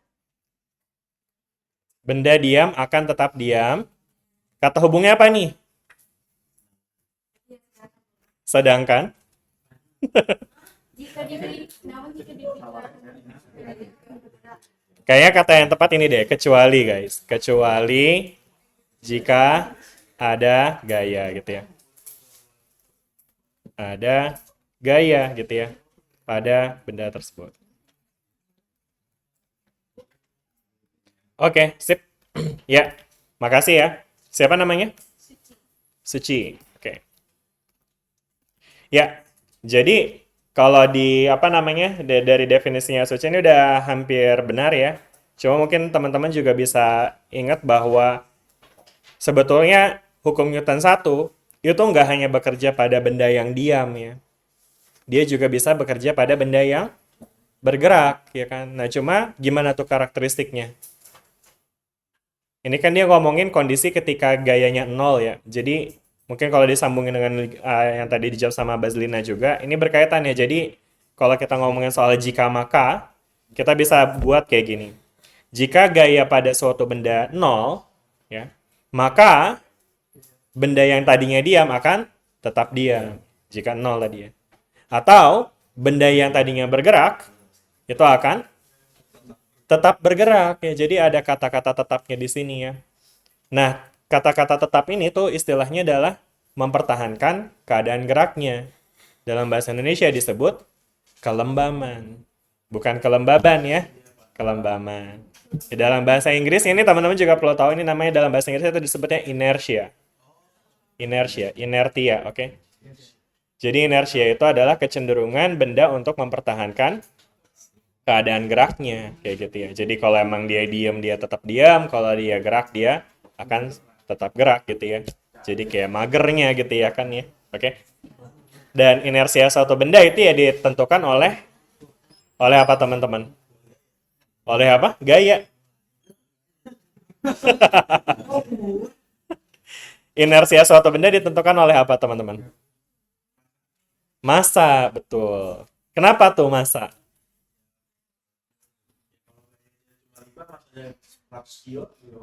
Nah, ya bagus itu analisis yang bagus banget ya. Karena ini juga berkaitan juga tuh dengan hukum Newton yang kedua ya. Jadi maksudnya seberapa besar perubahan gerak yang terjadi dari suatu benda itu bisa kita ukur dari percepatannya sebetulnya ya.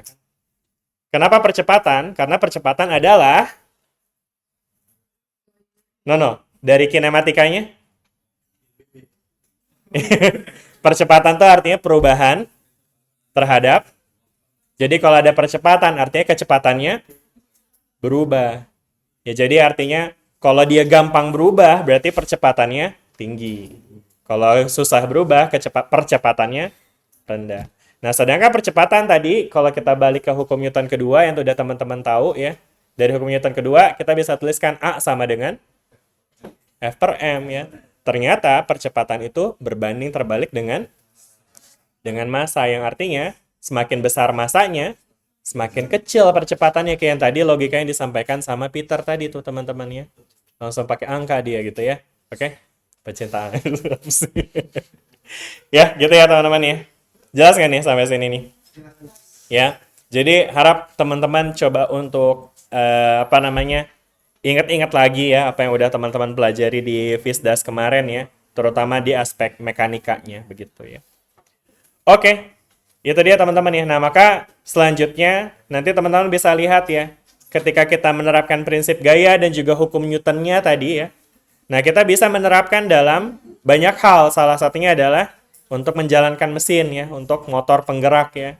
Karena masa ini tentu ada analisisnya panjang ya, teman-teman. Kayak misalnya, kita harus tahu massa motornya berapa dan berapa gaya yang dibutuhkan untuk menggerakkan motor tersebut gitu ya kan.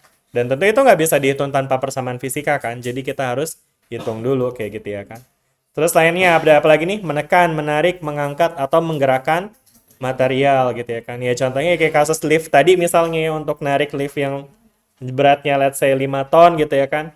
Nah itu gayanya harus berapa dan ngitungnya gimana gitu ya. Selanjutnya ada apa lagi nih? Kapasitas, struktur, dan kekuatan material mesin ya. Ini kalau kapasitas struktur itu mungkin kayak misalnya struktur jembatan gitu ya kan.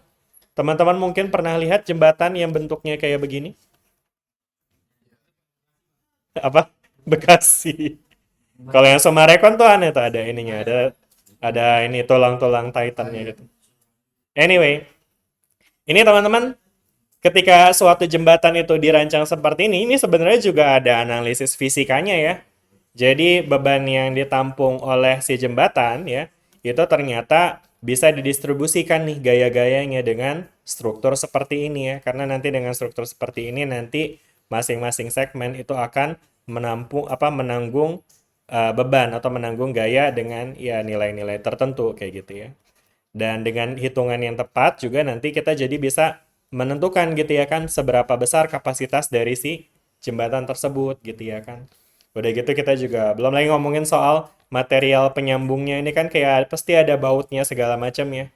Kita juga harus ukur tuh dia kuat untuk nahan berapa newton gitu ya kan. Dan seterusnya. Makanya jadi analisis gaya itu sangat penting ya dan sangat bisa kita terapkan untuk industri apa ini namanya? Konstruksi gitu ya. Oke. Ini ada contoh-contohnya juga seperti kita bisa lihat di sini ya kan. Lalu kemudian kita masuk ke review konsep berikutnya yaitu momentum. Nah, apa itu momentum? Ya, kita mulai dari definisi lagi nih, teman-teman. Momentum, momentum. Mau ancang-ancang katanya. Gimana maksudnya ancang-ancang? Gak usah cerita, beneran aja coba lo gitu. Ya, jangan. Gimana maksudnya ancang-ancang? Tapi ini dulu apa? Syarat dulu momentum ya. Oke. Ya, makasih Peter. Cuma kayaknya nggak tahu ya, apa mungkin saya yang kurang tahu gitu kayaknya. Nggak ada kaitannya dengan ancang-ancang deh. Kayaknya ya, tapi nggak tahu. Nanti kita lihat ya. Oke, yang lain ada yang punya tanggapan? Sebentar. Saya tulis dulu ya. Momentum adalah besaran yang apa tadi? Siapa yang jawab di sini? Yang aus. Yang apa? Berhubungan dengan kecepatan dan massa. Oke. Siapa tadi namanya? Ini Dimas juga. Siapa tadi kamu? Siapa namanya? Ratu. Ini Ratu namanya. Emang Ratu juga? Enggak, ini tadi yang di belakang nih, yang baju kuning. Bukan yang ngomong. Atau siapa sih yang ngomong? Siapa? Oh, Ratu. Ya, maaf. Ratu. Oke. Tadi juga kayak ada yang ngomong di sini ya, dan masa. Dimas. Ratu dan Dimas, cie. Ya. Ya, di sini deh biar kagak diciein ya, Dimas ya. Ya, udah ya. Ya, kayak gitu ya teman-teman ya. Jadi katanya ini ada besaran yang berhubungan dengan kecepatan dan massa. Kenapa berhubungan sama kecepatan dan massa? Emang rumusnya gimana tuh momentum? E sama dengan M dikali V, ya kan? Dimana M-nya adalah massa dan V-nya adalah kecepatan. Ya, ini dalam konsep rumus ini benar ya. Nah, tapi sekarang untuk definisinya kira-kira gimana nih teman-teman ya?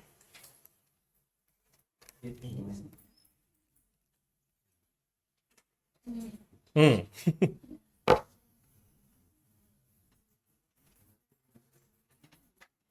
Oke, emang ini agak tricky sih. Jujur saya juga bisa bilang mendefinisikan momentum itu lebih sulit daripada mendefinisikan gaya. Karena kalau gaya ya gampang ya tadi ya, simply tarikan atau dorongan gitu ya kan yang apa yang dilakukan pada suatu benda gitu ya. Namun kalau misalnya ngomongin soal momentum, ini agak tricky ya. Nah, maka sebenarnya untuk ngomongin momentum ini kita bisa kaitkan dengan satu prinsip yang namanya impuls. Ya, teorema impuls. Ada yang pernah dengar teorema impuls? Apa? Impuls, teorema impuls.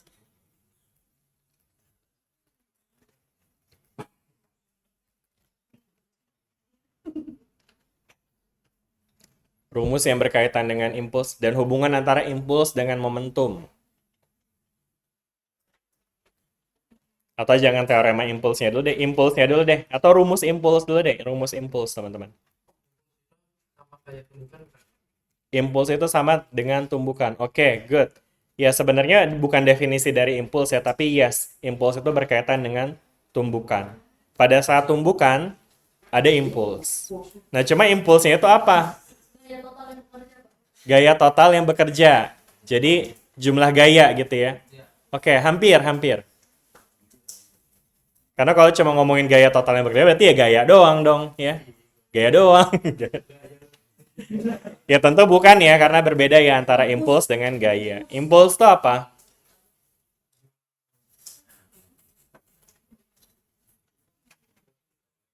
Tadi disebutin contohnya kan tumbukan ya.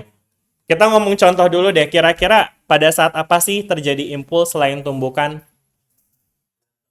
Berantem, gimana tuh maksudnya? Ketumbuk kan dadamu ya gitu. Gimana? Kira-kira impuls itu dipakai untuk analisis apa tadi selain tumbukan? Atau sebutinnya contoh tumbukan kayak gimana teman-teman? Mobil tabrakan, oke good, satu. Agak serem tapi contohnya ya, nggak apa-apa. Mobil tabrakan ya. Contoh, bentar. Contoh. Tabrakan mobil. Terus apa tadi? Palunya kenapa palu? Palu dipukul. Aku dipukul. Memukul dengan palu. Ya Allah tulisannya. Oke. Terus ada apa lagi? Yang belum ngomong boleh ya. Yang belum namanya berasa belum dicatat. Kayaknya kalian harus ngomong deh.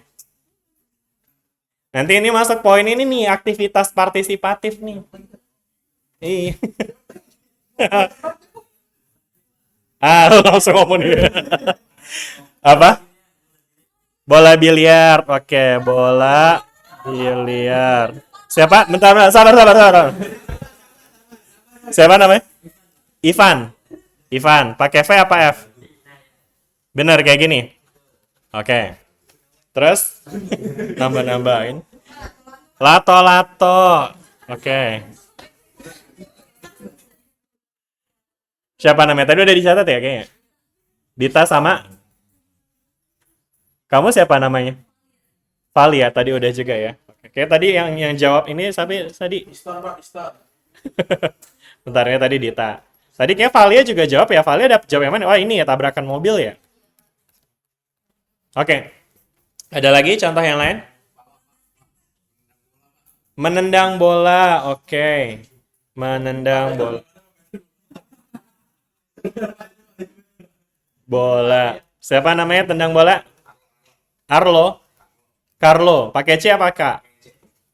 Sherlock gitu. Kan pakai C. Carlo, oke. Sip. Makasih ya. Ini tadi ya memukul palu ya. Siapa namanya? Peter. Oke. Ya. Itu ya teman-teman ya. Ada lagi yang mau nambah? Fishball. Apa? Senapan. Pistol. Pistol. Senapan. Ini bocil FF nih. Oke. Top Global Leslie anjay. Apa siapa namanya tadi? Nama Najma ya, sorry. Oke. Ya. Oh, Arifa, sorry. Arifa. Oke, sip. Udah ya, cukup ya teman-teman ya untuk contoh-contohnya ya. Jadi, ntar ada lagi, ntar ada lagi. Iya, saya cukup bercanda. Apaan sih? Oke. Ya, jadi tadi ya teman-teman udah sebutin ya beberapa contoh dan ya dari semua teman yang contoh yang teman-teman sebutkan, ini memang kata kuncinya memang ditumbuhkan tadi ya. Jadi dari semua contoh yang teman-teman sebutkan itu memang ada tumbukannya ya kan. Nah, namun kalau misalnya kita kaitkan dengan eh, hubungannya dengan gaya, tadi kan ada yang sempat sebutin dengan gaya, total gaya ya tadi ya. Nah, itu sebetulnya perlu ditambahkan lagi sedikit ya. Di mana impuls itu berkaitan dengan gaya yang bekerja selama waktu yang singkat. Oke? Makanya disebutnya impuls. Impulsif. Kayak kita pernah bahas ini ya di kelas ya. Impulsif ya kan. Tahu-tahu suka, kelas kalian apa bukan ya? Enggak, kita iya aja nih tadi. Oke, ya kan kalau kayak misalnya teman-teman dengar kata sifat impulsif gitu kan. Impulsif itu artinya apa sih? Kayak gimana impulsif? Ini sifat orang ya, impulsif.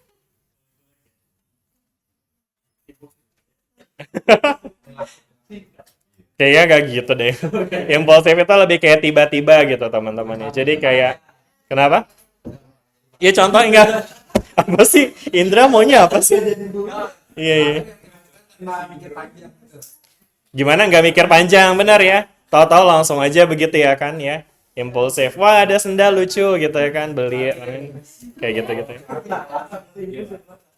Ya kayak gitu ya, kayak ya lata FOMO lah apa gitu. Ya, jadi artinya saya impulsif itu tiba-tiba kata kuncinya ya, bukan di gayanya tapi tiba-tiba. Ya tentu ada berhubungan dengan gayanya juga dalam fisika ya. Jadi apa namanya?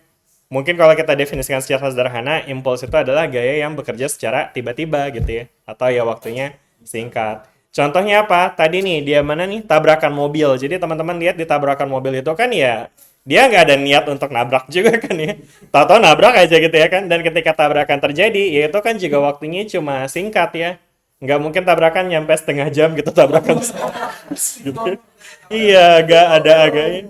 Ya kan dia cuma sebentar doang gitu ya kan ya. Contoh lainnya apalagi nih memukul dengan palu itu juga kan kayak pas dipukul kan nggak ditempelin dulu gitu kan. Ini pasti kayak twing gitu ya kan. Kebayang ya. Bola biliar juga pas dia nemplok, dia nggak nempel-nempel dulu gitu ya kan. Langsung lepas gitu ya. Lato-lato juga ya kan. Tadi siapa nih jawab lato-lato? Dita. Iya, so old ya. Tahun berapa lato-lato? Baru Pak. Oh, baru banget ya. Iya. Oke. Terus habis itu nendang bola juga nih ya. Karena ketika kita nendang bola ya bolanya itu menyentuh kaki kita dalam waktu yang singkat juga ya kan. Makanya jadi itu dia prinsip impulsnya di situ ya. Waktu yang sangat singkat gitu ya. Nah, maka dengan contoh yang teman-teman sudah berikan ya, kita bisa nih mendefinisikan impuls secara matematis dengan gaya dikali dengan rentang waktu ya. F dikali dengan delta T ya. Oke? Gaya dikali dengan rentang waktu. Nah, terus kemudian yang tadi saya sebutkan juga ada hubungan antara impuls dengan momentum, ya kan? Kok ada jempol-jempol di situ? Oke. Ya, jadi ada hubungan antara impuls dengan momentum. Apa hubungannya? Hubungannya adalah impuls menyebabkan perubahan momentum. Pernah dengar istilah itu? Impuls menyebabkan perubahan momentum. Dalam persamaan kita bisa tuliskan Seperti ini, teman-teman. Oke. Jadi adanya impuls pada suatu benda akan menyebabkan momentumnya berubah. Contohnya apa? Contohnya bola bermasa 2 kilo, bergerak dengan kecepatan 5 meter per sekon. Berapa momentumnya? Saya ulangi. Bola bermasa 2 kilo, bergerak dengan kecepatan 5 meter per sekon. Berapa momentumnya? 10 apa? 10 kilogram per kilogram meter per sekon, ya kan? Nah, terus kemudian ketika si bola itu ditendang, ya, nah tendangan tersebut akan menyebabkan impuls pada bolanya, ya. Jadi misalnya tadi ini bola 2 kilogram, kecepatannya berapa? 5 meter per sekon, ya kan? Nah, terus kemudian bolanya ini ditendang nih sama Carlo, ya. Gimana gambar orang nendang, ya? Iya, ini salto, bener. Anjay. Wes, gile. Roberto Carlo, anjay. Nah, ketika si bolanya itu kena sama kaki, ya kan? Nah, maka di sini kakinya mengerjakan gaya sebenarnya, ya kan? Nah, tapi kan gayanya nggak selamanya ya. Gayanya ya cuma waktu singkat ya. Nah, artinya ketika ada gaya yang bekerja pada waktu singkat, artinya ada impuls gitu ya kan. Nah, misalnya gayanya itu besarnya berapa? 1000 Newton gitu ya kan. Bolanya mana? Oh, ini. Oke. Ini misalnya gayanya 1000 Newton gitu ya kan. Terus impulsnya apa? Waktunya kalau kita bayangin mungkin nempel di kakinya cuma 0,01 detik gitu ya kan. Atau 0,1 detik aja deh. 0,01 detik gitu ya. Nah, maka di sini nanti dia bakal menghasilkan impuls nih ya kan. Berapa impulsnya jadinya? 10 ya kan. Kayaknya saya salah kasih angka deh. Misalnya 0,02 detik ya, oke. Nah, berarti nanti akan ada impuls nih ya kan. Impulsnya berapa jadinya? 20 ya. Jadi tadi di awal kita punya momentum 10 kg per meter per second. Kok km? Kilogram meter per second. Nah, terus kemudian ada impulsnya sebesar 0,02 kali 1000. Berapa tadi? 20 ya. 20. Nah, ini satuannya pasti nanti sama nih, kilogram meter per second gitu ya. Nah, terus ya udah deh nanti jadi adanya si impuls ini akan menyebabkan bolanya mengalami perubahan momentum ya. Nah, berapa momentum akhirnya? Nah, nanti teman-teman bisa pakai persamaan ini ya. Dimana kalau kita coba untuk tuliskan ya, perubahan momentum itu kan artinya akhir dikurang awal ya. P final minus P initialnya 0 gitu ya. Nah, kalau tadi kita punya ini 20, terus ini kita mau cari P finalnya, sedangkan ininya adalah 10 ya. Nah, nanti teman-teman bisa tuh hitung si P finalnya ya. Momentum finalnya. Berapa momentum finalnya jadinya? 30. Oke, kilogram meter per second. Nah, ini salah nih kalau analisis kayak gini doang. Kenapa? Karena tadi tuh kayaknya ada deh yang sebutin soal vektor skalar ya. Ingat momentum itu adalah besaran vektor. Kenapa momentum besaran vektor? Karena dia didapat dari massa kali kecepatan. Kecepatan adalah besaran, berarti momentum adalah besaran vektor. Nah, gaya itu besaran apa? Vektor. Berarti impuls besaran apa? Vektor juga, ya kan? Nah, maka jadi dua-duanya vektor nih, teman-teman. Artinya apa kalau besaran vektor? Ada arahnya yang harus kita pertimbangkan juga, ya. Nah, sekarang di sini kalau kita lihat nih, arah dari momentum dan impulsnya sama apa beda tuh? Beda kan ya?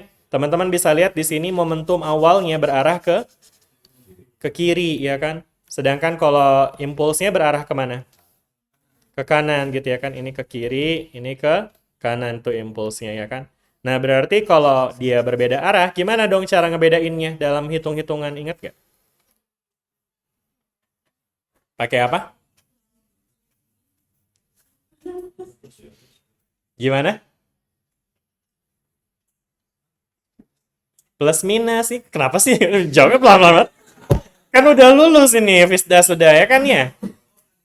Iya, plus minus aja ya. Plus minus. Ini pakai masker lagi, gak denger ya.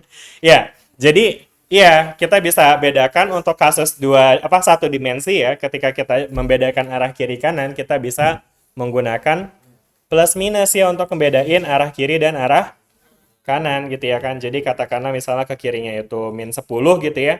Berarti yang ke kanan ini 20 nih. Ya, jadi artinya ini 20 sama dengan PF dikurang negatif 10 begitu ya. Nah, makanya jadi berapa nih PF-nya? 10 ya kan kilogram meter per sekon. Positif apa negatif? Dari hitungan positif ya. Artinya bolanya setelah ditendang akan memiliki momentum yang berarah ke kanan. Kanan kalian tuh mana sih ke sana? Ke kanan sana gitu. Jelas nggak nih teman-teman? Ya. Ya, itu adalah prinsip fisika dasarnya yang harapannya kalian masih ingat ya dengan Fisdas yang kemarin ya. Karena apa? Karena again ini mata kuliah fisika industri ya, bukan Fisdas lagi. Sebenarnya saya nggak berharap untuk ngejelasin ini terlalu dalam sih, tapi nggak apa-apa lah ya, biar kita refreshing lagi. Jadi maksudnya nanti teman-teman juga bisa coba untuk bayangkan dalam apa namanya dalam penerapannya di industri, yaitu ada juga nih analisis hitung-hitungan kayak gini ya. Seperti halnya tadi nih disebutin kan kayak misalnya dalam industri apa nih? Industri lato-lato misalnya gitu ya kan. Pengen bikin lato-lato yang paling hebat sedunia, yang paling taktok gitu ya kan. Yang paling cetok-cetok-cetok sedunia gitu ya kan. Ya, kayak belum ada ya industri lato-lato. Boleh Dita ya dibikin ya industri lato-lato. Top global lato-lato, asik. Oke, itu ya teman-teman ya.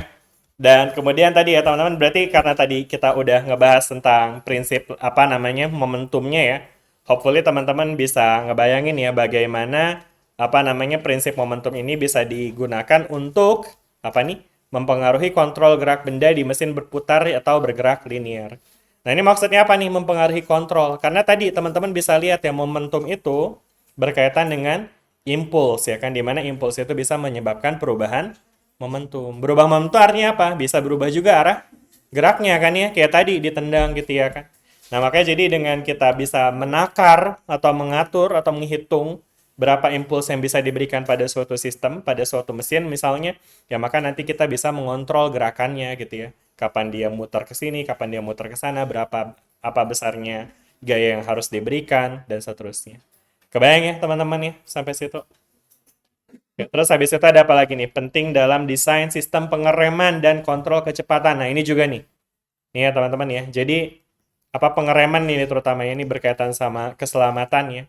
Jadi untuk menghasilkan pengereman ya tentu teman-teman juga bisa bayangin ya pengereman ini juga merupakan fenomena tumbukan ya dalam arti dia itu terjadi secara impulsif ya. Terjadi gaya pada ban mobil dalam waktu yang singkat ya kan? Ya. Dan untuk menghitung gitu kan berapa besarnya gaya yang harus diberikan oleh mobil gitu kan. Nah, itu yang harus diberikan oleh rem. Ya kita harus mempertimbangkan kan berapa massa mobilnya dan berapa kecepatan mobilnya. Dan dari situ juga nanti mungkin kita bisa tentukan kayak kecepatan maksimal supaya dia bisa aman di rem gitu-gitu kan. Kebayang nggak ya teman-teman sampai sini? Ya, industrinya banyak ya nanti di sini. Dan kemudian ini ada contoh aplikasi lainnya dan seterusnya. Dan kemudian di sini juga ada konsep energi. Tapi kelihatannya waktu kita tinggal 10 menit lagi, teman-teman. Jadi saya harap nanti untuk konsep energi buat yang terakhir ini, nanti teman-teman silakan review sendiri ya dari materi di fisika dasar, oke? Ya sederhananya sih ya di energi itu ada usaha dan energi ya. Usaha itu adalah gaya kali perpindahan, sedangkan energi itu nanti ya kita bisa ambil untuk konteks mechanical energy. Itu ada dua, apa aja? Energi mekanik, ada apa dua? Potensial dan kinetik, iya betul, kayak gitu-gitu aja. Masih ingat lah ya pasti ya rumusnya apa? Energi potensial? MGH, MGH aja nggak usah pakai setengah. Terus habis itu setengah MV kuadrat ya untuk yang kecepatannya. Oke, udah kayak gitu teman-teman ya. Nah, di apa namanya? Ini tadi kita udah ngobrolin soal ini diskusi. Nah, sekarang saatnya kita belum kelompok. Kita kuis dulu sebentar.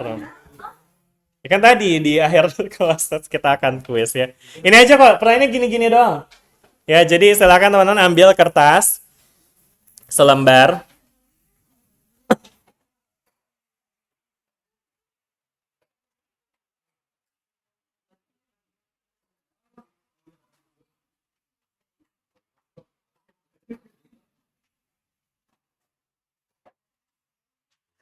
Iya, brutal banget. Kalau kertasnya mau dibagi dua juga nggak apa-apa biar hemat.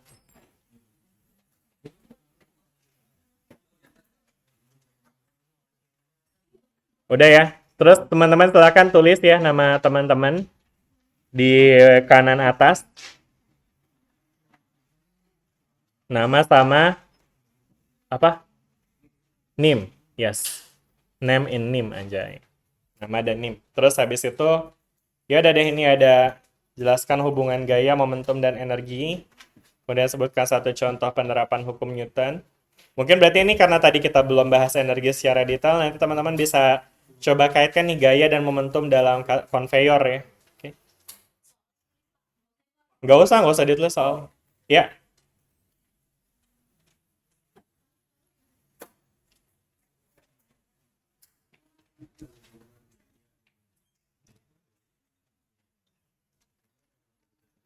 nah mungkin teman-teman bisa jawab dua aja ya, jadi ini nggak usah. Ya, jadi jelaskan hubungan gaya dan momentum pada sistem konveyor tadi ya. Terus habis itu satu contoh penerapan hukum Newton di industri, dan yang terakhir ini nggak usah, karena tadi kita belum bahas energi. Jadi dua itu aja dijawabnya.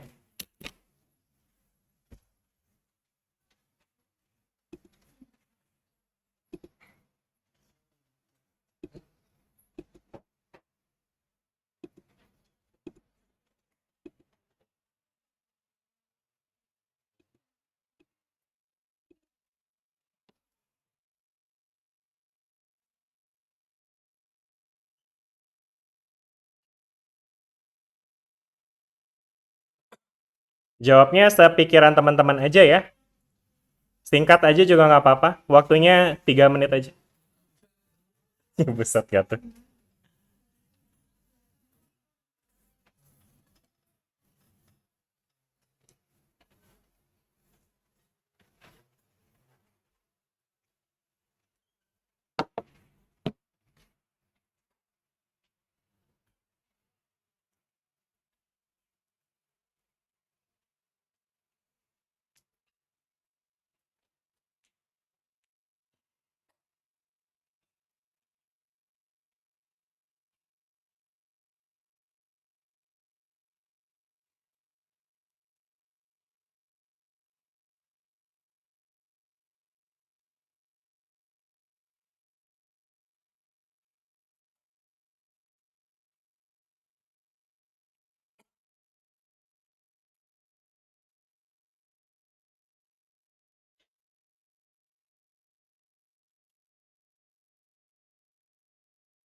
Oke, udah selesai? Atau kalian kira-kira gimana? Mending ngerjain di sini selesaiin atau mau di rumah aja? Ya udah kalau di sini 1 menit lagi ya. Gimana? Mau di rumah aja? Ya udah deh. Ya udah kalau gitu mungkin diselesain di rumah aja. Nanti saya akan kirimin ini pertanyaannya juga. Nanti teman-teman tulis aja pakai tangan. Nanti habis itu nanti difotoin aja kali ya. Nanti difotoin, dikirimin apa ditaruh aja di Google Drive. Nanti Peter yang buatin ya Google Drive-nya. Dikumpulin aja nanti PDF-nya. Oke. Oke. Nah, yang terakhir apa tadi? Tugas ya. Nah, jadi sekarang di sini kita akan coba untuk bentuk kelompok yang terdiri dari berapa orang ini? 5 ya berarti tadi ya. 5 orang ya kan? Dan kemudian nanti teman-teman bisa coba untuk, nanti duduk dulu boleh? Nah, kemudian nanti teman-teman tolong pilih satu jenis industri. Industri apapun boleh ya, industri otomotif, pembangkit listrik, manufaktur, pertambangan, lato-lato juga boleh lah, apapun ya. Yang penting nanti teman-teman coba untuk jelaskan. Ntar dulu ya. Nah, nanti teman-teman coba jelaskan 2 konsep atau prinsip mekanika ya yang diterapkan dalam industri tersebut ya. Contohnya teman-teman jelasin nih hukum Newton dalam pergerakan mesin gitu ya kan. Atau konservasi energi dalam sistem produksi, keseimbangan gaya dan seterusnya. Kebayang nggak nih dengan tugasnya? Ya. Nah, terus kemudian nanti teman-teman untuk cari industrinya apa ya kan? teman-teman coba untuk cari dari buku atau jurnal atau artikel atau sumber kredibel lainnya, minimal 2 sumber referensi ya. Jadi jangan teman-teman made up sendiri gitu bisnis yang nggak ada, misalnya mobil terbang. Ya ada sih mobil terbang, tapi misalnya teman-teman nggak pakai sumber yang valid gitu ya kan. Jadinya harapannya teman-teman bisa pakai sumber yang kredibel ya. Utamanya sih dari jurnal ilmiah ya. Tapi kalau misalnya emang belum ketemu, ya mungkin nanti teman-teman bisa aja ambil dari misalnya artikel berita atau apa gitu ya kan. Kebayang nggak teman-teman sampai sini? Ya. Dan tadi objektifnya tadi ya teman-teman ya. Jadi dari industri tadi teman-teman coba untuk kulik tuh di aspek fisikanya tuh ada di bagian mana diterapin di situ gitu ya. Oke. Lebih bagus lagi kalau bisa menghasilkan suatu angka, tapi kalau enggak pun nggak apa-apa, yang penting prinsip fisikanya gitu ya. Jelas sampai sini? Oke ya. Nah, terus kemudian ada nanti ini ada ketentuannya ya, dan ini durasi presentasinya, kriteria penilaiannya, dan sekarang mungkin saatnya kita untuk membentuk kelompok ya. Nah, untuk mekanisme pembentukannya gimana nih teman-teman? Spin the wheel aja. Oke, baik. Di sini ada berapa nih? 1 sampai 40 ya. Kita coba bikin pakai wheel of names deh. Ini nggak apa-apa, pakai spin aja nih.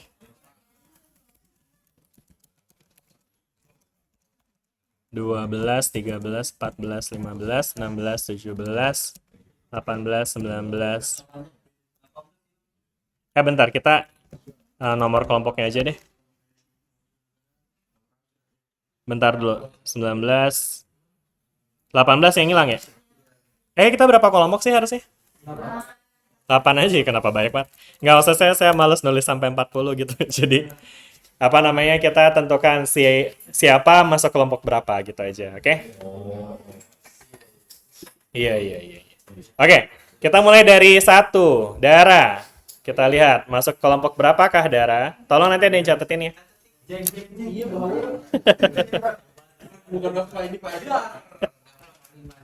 Sorry, bentar.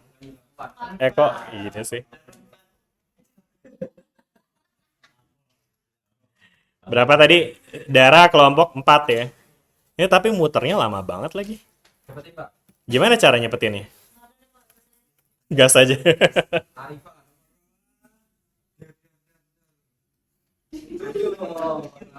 7. Oke. Lanjut lagi. Siapa lagi? Ada hostnya nggak tuh? 5. Oke. Ya Allah, ini kapan selesainya ya? Ya udah, nih kayaknya udah jam 14.40 juga ya. Boleh nggak kalian sendiri yang coba untuk aturin? Ya? Boleh ya, nanti kalian atur aja nih, boleh ngelanjutin ini boleh. Kalau kalian mau ulang hitungannya juga boleh ya.